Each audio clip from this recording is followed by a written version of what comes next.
lige OB-træner Henrik Clausen der. Og en tur i gulvet her. Jeg ved ikke, hvad han skiller ud over til fjerdommer Benjamin Svedborg. Lad os se en gang. Jeg tror ikke, det er en nærkamp med FC København-spiller. Lad os prøve at se. Der kan måske godt være et eller andet, der er foregået omkring Mathias Sanka her, som gør, at Lars Kristoffersen kan ende med et rødt kort til Sanka. Lad os prøve at se. De havde også lidt kørende tidligere, Sanka og Lars Kristoffersen. Det er ikke, fordi det behøver at have noget med det her at gøre, men han skal i hvert fald ud.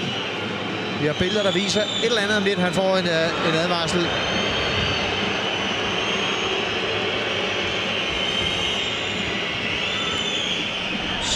Og lad os prøve at se her, om det er Sanka, der lige... Det er sammenstød med...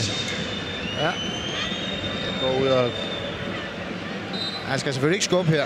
Der er ikke så meget der.